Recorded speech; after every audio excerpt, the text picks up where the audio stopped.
Blog Talk Radio. Live from Washington, D.C., it's Quintessential Listening, Poetry Online Radio. Now, here's your host, Dr. Michael Anthony Ingram.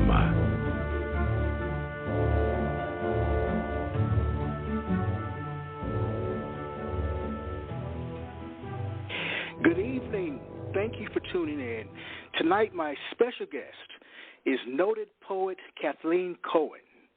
Sparks and Disperses is the title of her new book. Welcome to the program, Kathleen. Thank you, Michael, and thank you so much for having me. Oh, you're more than welcome. I'm glad you're with me tonight. Let's begin this journey, okay? Sure. All right. What is poetry? Well, there's so many definitions. You just have to ask different poets, which you do. Yes. It's a great service that you do. I think a lot of the craft aspect of making something, but mostly a poem feels like a gift, a discovery. There's a mystery to it, a humility in receiving it. I think poets try to hear and capture what's vital that comes through us, with words, thoughts, and images, and then offering it to others. Oh, very nice. I like that. You say a gift and or a discovery. That's the first time I've heard that particular one. Tell me more about this gift. Yeah, so, I teach a lot, and I've been teaching for poetry for more than 20 years. And when my students, who can be as young as 4 or 5 and up into adulthood, often when they start to write poetry, they're surprised by kind of their inner voices and the important things they're saying. And some of the young poets have said to me it's like magic coming to them, and it's something that comes through them that they feel they're receiving it. It's kind of a surprise. Oh. And I feel that way. A surprise. Yeah. Very nice, very nice. What are some of the predominant themes of your work? Of my work? Well, I do write a lot about the lives of children since I've been a teacher for so long. And I'm a painter, so I write a lot about what it's like to be a painter who works not with words, but images, and how do you really talk about that. I also write a lot about connecting to others and sharing, making community, being an other to someone, being someone who's different, and where we have commonalities and building new community and things like that. So. All right, very nice. Please share a poem. Sure. This is the first one in my new book called When We Enter the Story. We may grasp fragments that fall into our hands, countless bits swirling around us, a nonstop flood. No need to solder them together with gold like kintsugi. They already glitter from the time presence contracted and poured into vessels, which cracked. We didn't witness the explosion, but sometimes, don't you feel tremors? Thank you. Oh, very nice. Let's talk about Sparks and Disperses. What inspired the book? Yes. Well, I started writing it during COVID, but the actual myth or metaphor that inspired me is an ancient Jewish myth that was part of Kabbalah, but it's the Laureate myth of the shattering of the vessels. So it's a spiritual myth about kind of God's presence or presence of the divine coming to earth and as kind of light and being poured into vessels that couldn't hold the light, and they cracked. And so these sparks, these pieces of shards are scattered all over the world. And our job when we encounter something broken or sharp is to try to fix what we encounter. So we call it in Hebrew tikkun olam.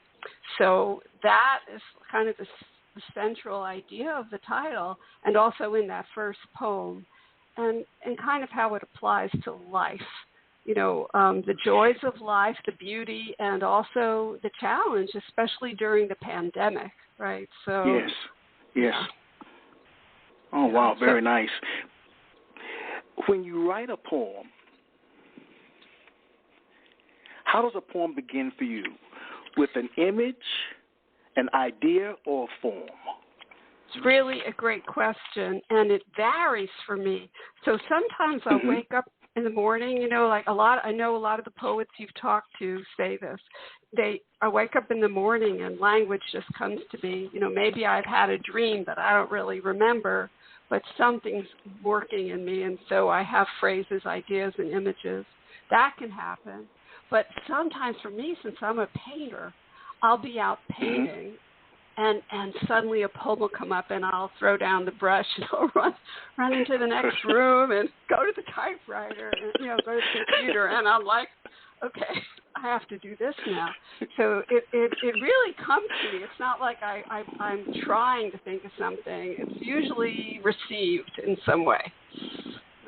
Now, which do you prefer, painting or writing? Writing poetry. Great question. I couldn't tell you. They often go hand in hand, right? I'm not usually writing what's called ekphrastic poetry, which is, where you're describing a work of art and you're describing it and then kind of moving to your own meaning from it. Usually that's not what I'm doing. I'm usually, kind of working with images that don't seem to have words, and then words come to me. So it's different. They kind of speak to each other.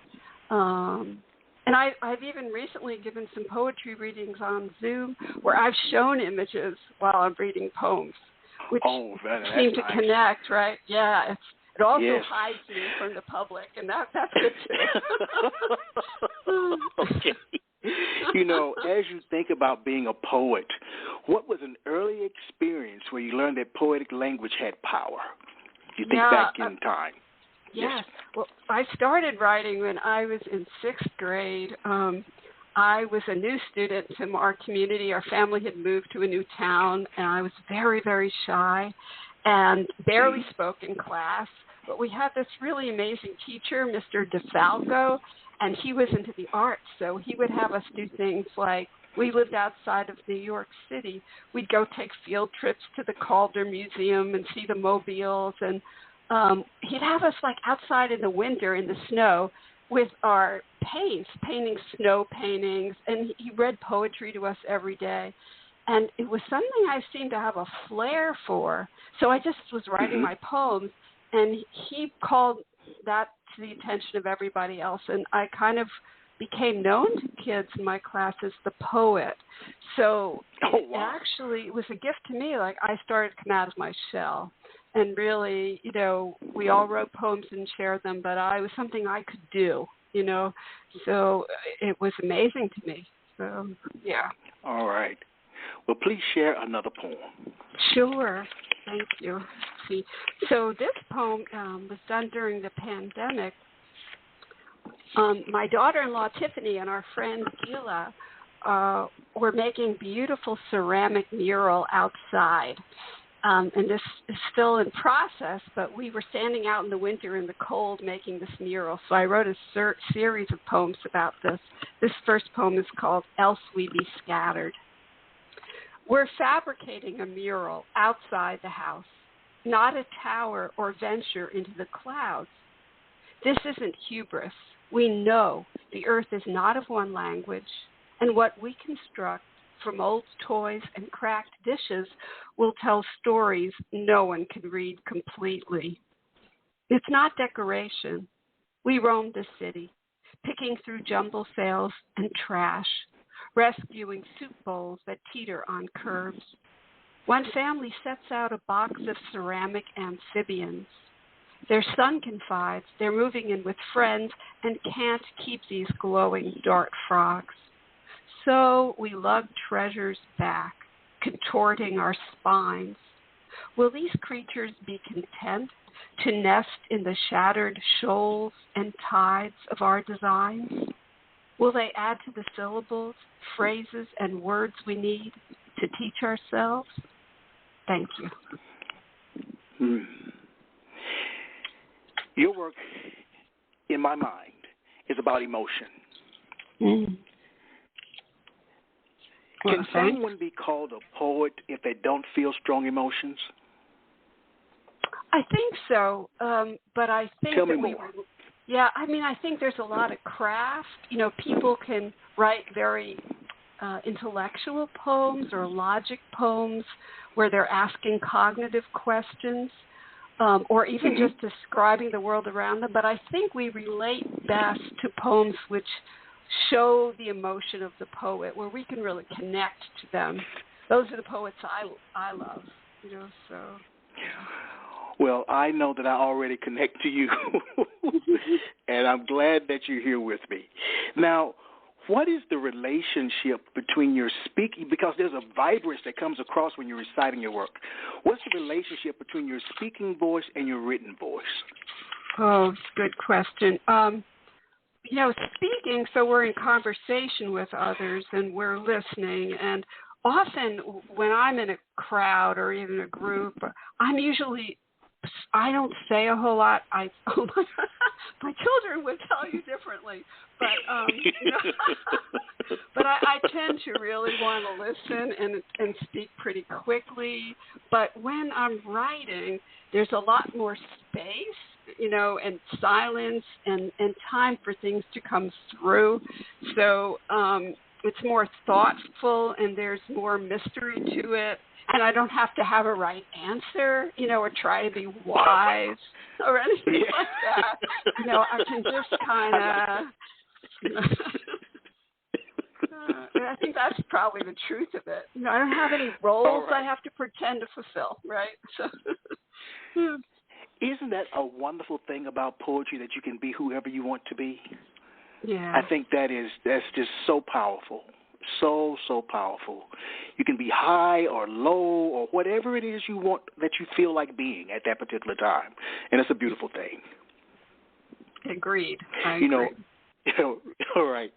All great writers have great writing influences. Who are some of yours, and what makes them great in your eyes? Yes, well, they're poets who are so brilliant and they inspire you. So I was thinking about that you would ask this question. So I have a bunch, right? So, people like Naomi Shihab Nye and Mary Oliver and Lucille Clifton and Marie Howe, people like that. But I've been lucky. I'm not young, so I've had time to study with some wonderful teachers. So I could name some of those for you. There's one who passed away a few years back, A.V. Christie. I've been studying with Nat Anderson, Fran Quinn, Jessica Jacobs, Artcelis Germai. But I also really admire poets who were doing a lot of collaborative work, raising up other poets and building community. And I'd like to call out some of their names if I can. Yes, please. Please. Yeah, some are local, like Yolanda Wisher, a former poet laureate of Philadelphia. She's been mentoring young poets through her guerrilla poetics workshops. And Trapina Mason, the current poet laureate of Philly. She just created last year a dial-up hotline called Healing Verse, where people can call in and really get a poem. And it also is kind of holding up the work of local poets. I also have been really lucky to know John Fox, a poet from California, who was one of the Yes, I know John Fox. Do you know John? He's yes. a great mentor, and I love him, and I've worked with him.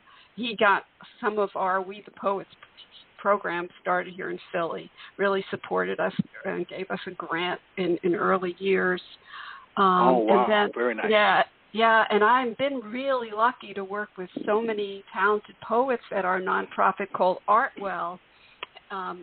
All these amazingly talented and passionate teachers and poets, and a couple of them that are active right now are Enoch the Poet and Lindo Yes, and you can look them up online. They're really talented. So I've been so lucky to be part of lots of poetry communities. There's one more. All right, very nice. Yeah, yes. So Hila Ratsabi, who is growing, great poet, and she's growing a great poetry community online through a place called Ritual Well. So a lot more spiritual poetry there. So all these folks really inspire me. Yeah. Very nice. Please share. I want to hear more of your work. Please share another poem. Sure. So I can do another one about making this mural. It's called Layers. One of us loves to smash plates, then piece scraps together like a puzzle. She trusts where this will lead. Another snaps on gloves and reaches for chips, sharp as she needs, for intricate petals, tangled thorns, her glitter garden. I choose from bins or what falls, as do the neighbors' chickens, whose peck at inspiration, which can lead them astray. Yesterday, a woman phoned from blocks away, perplexed by squawking on her porch. My art is this haphazard. Sometimes new shapes appear overnight, red exclamations or secrets we notice later. Perhaps children added them. We welcome their fragments and will pull this fabric around us. Thanks. Oh, very nice. Let's take a brief break and we'll be right back.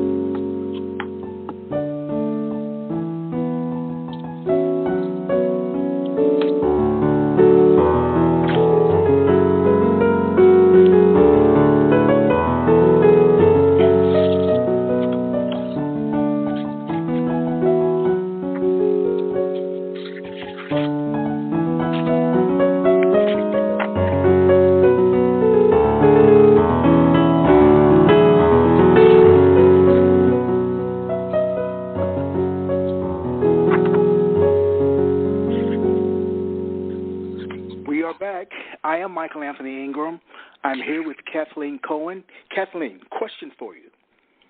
Sure. All right. Let's imagine for a moment that a poem is like a cake.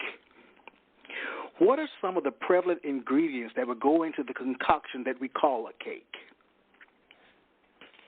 Well, I think images and music and aspirations and feelings and challenges and experience and important social issues and connecting. So, language from one person to others. I like that definition. I like that concoction. And when you mentioned social issues, that really stood out to me because, as you know, Kathleen, so much is happening in our world. So much is happening, the good, bad, and indifferent of our world.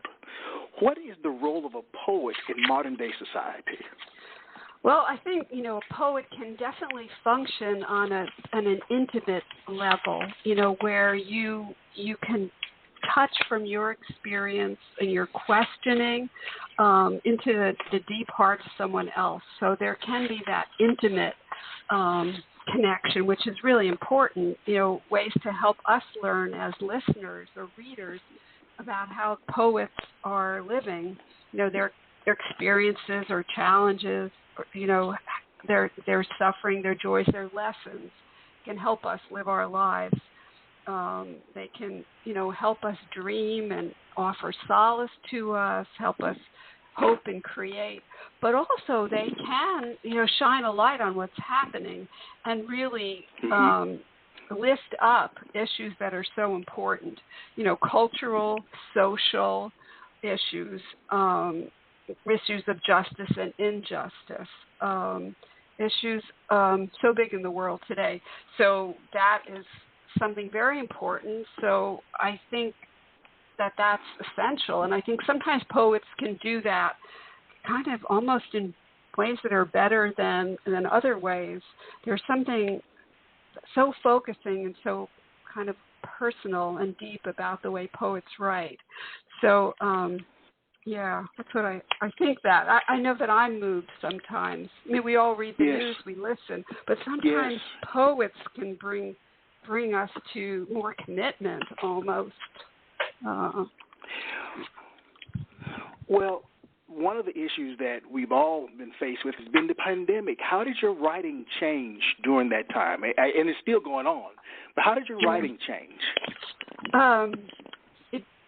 Wanting to connect so much, and then realizing that, we were all isolated in our spaces so much, but my poem started to talk about that.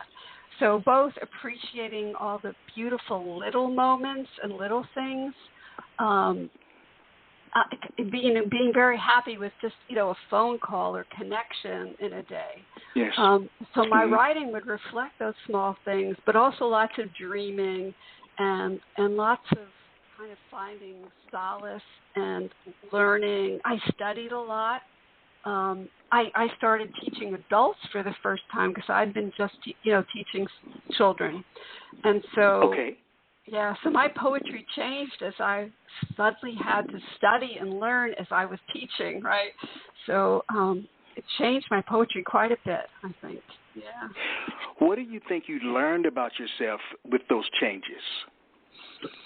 I learned that I was more comfortable with silence and with more solitude because I had a busy life as a teacher and a family member. I'm very lucky that I have a large family. But so dealing with solitude and more spiritual, too. So I suddenly started to get fascinated again with my faith community and started to learn more about, the Old Testament, study more about kind of Jewish morality and values and delving in there. I had more time because I wasn't running into classrooms from school to school anymore. So I could study, and suddenly my poems started to change. And I also started to get published, right? So I never focused on that until the pandemic. I didn't. So, yeah. How has the publishing process been for you? Because it can be very fraught with difficulty, or it has been for a lot of people trying to publish. Yeah. Yes, it's not easy. And also, it's the business and aspect of it, and not, you can get too caught up in it, and that takes away from the joy of the creativity. So that's what I love, like most of us artists, right? So that part's harder, Yes. Please share another poem. Sure. Okay. Let's see. So I've, done a lot of teaching here and abroad. So I have a poem about teaching overseas. It's called Outsider. Will she accept me, outsider, new teacher? I would offer a hand, but wait and receive her stiff smile. Like branches we tremble. Her scarves twirl and unfurl. As if on cue, we lean to unfold each other, two still women on the bright lawn among cypresses. I've brought a book for the children. She holds out a plate. The air exhales in various languages, embracing us. Thanks.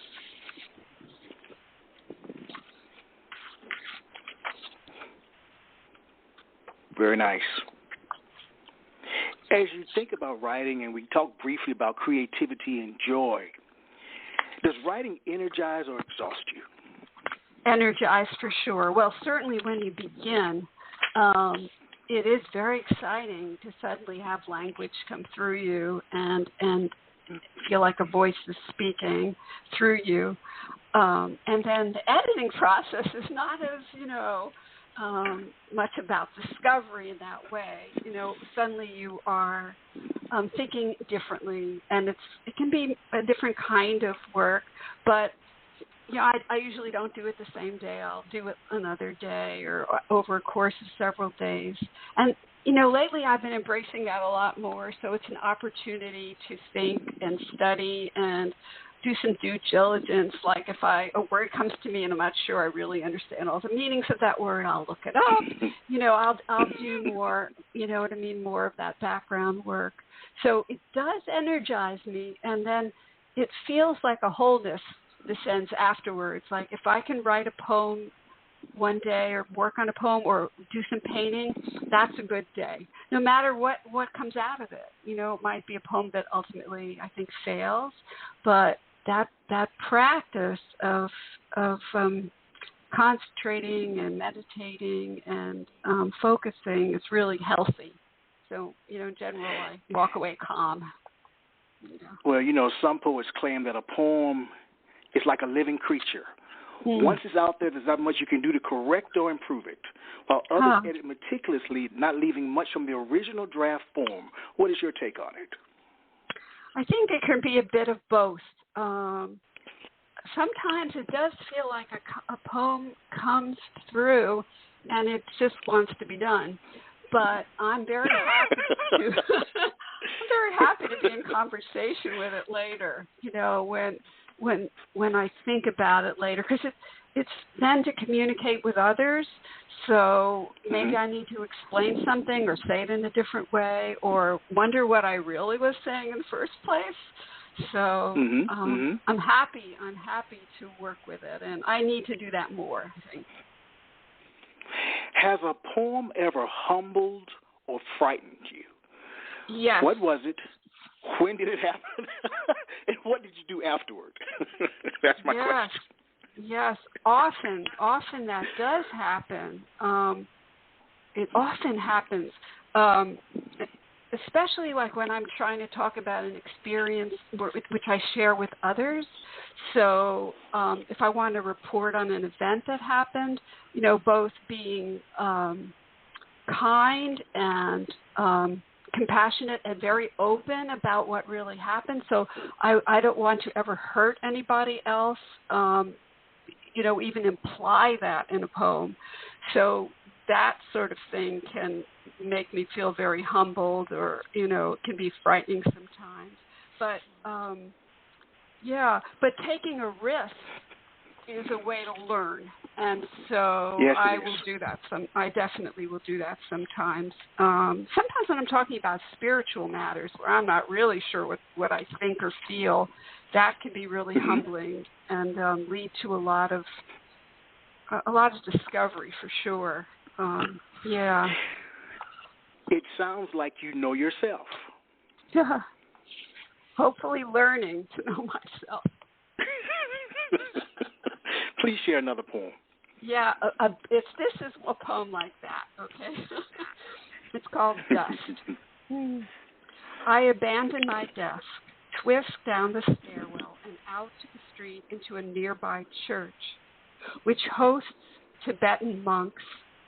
3 saffron-robed men bent over the floor, scattering colored sand. I blink to adjust to dim space. Why don't they ask for more light? 2 weeks they've been here, intent on their artwork. Static fills the chapel.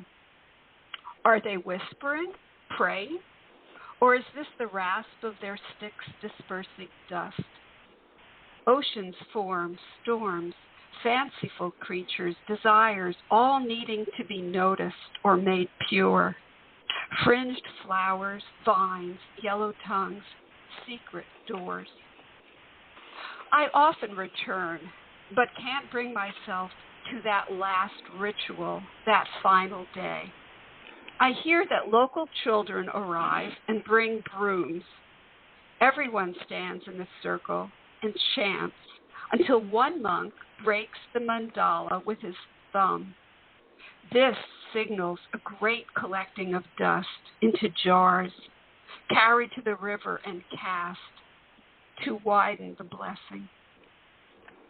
Thanks. Oh, wow. That was beautiful. Thanks. Whenever I've seen a mandala, the way they construct them and the way they disassemble them, yes. I mean, I'm amazed. I'm amazed that they took that much time and energy in terms of putting it together, constructing it, then to just blow it away. Like life, right? Like life. Oh, like life. That is so true. You know, poems are either titled or untitled. What is your view on what role the title should play in a poem? Yeah, I'm learning a lot about titles. I think for me, the titles that work better are the ones that add an extra layer of meaning to the poem. And so it's not simply focusing it focuses the poem, but it's not simply a repetition of something that happens within the poem, but it either sets you up with a question or it directs you in some way. So, and maybe leads to more question too. So that's what I'm trying to learn to do. You know, I often question in terms of titling just the process itself. Should I say something? Should I write a title? Should I not? What's your thoughts on that? Whether you should or you shouldn't? Should it be untitled or not?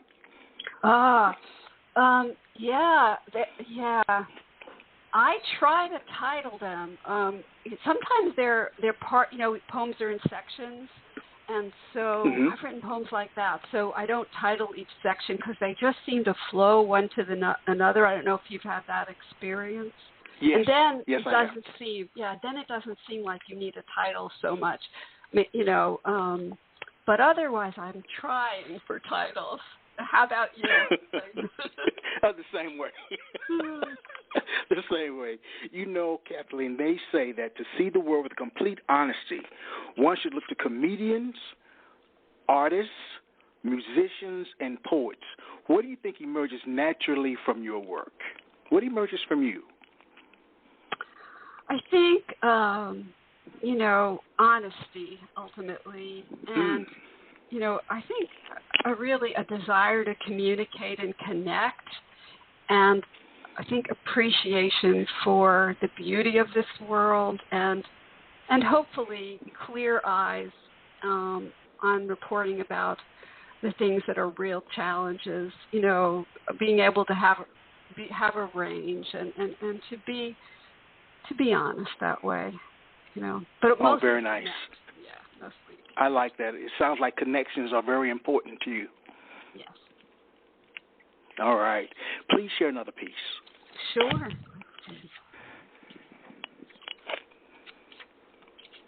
Well, here's a poem from that series about making the mural. And doing that made lots of memories come up. So this title is, I Place a Red Tile in the Mural for Zamir, who skipped school after his house burned. Kitchen stove exploded, not meant to flicker all night, warming him and his brother, parentless most of the winter. We took up a collection of clothes and spare cash.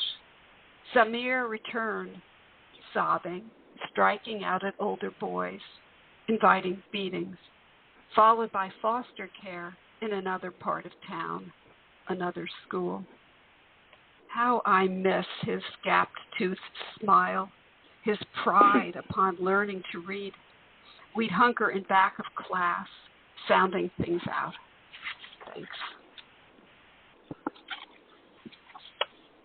Would you read that one again for me? That really touched me. Would you read that one again? I love it. Yes, thank you.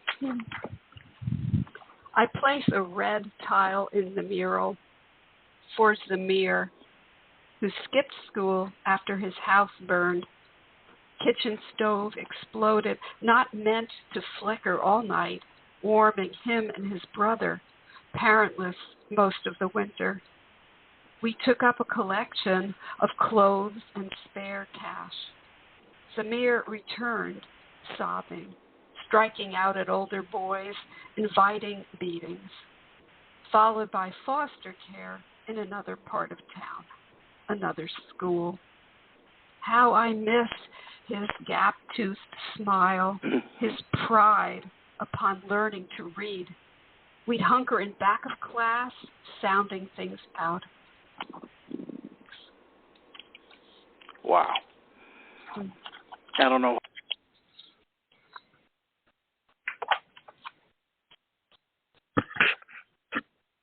Can you hear me, Michael? Well,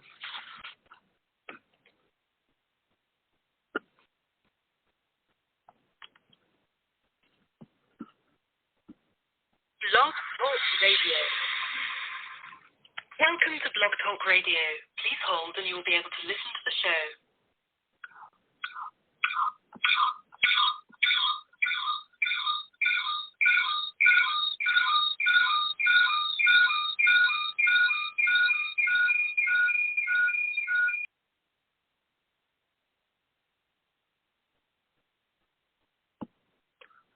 hello, Michael?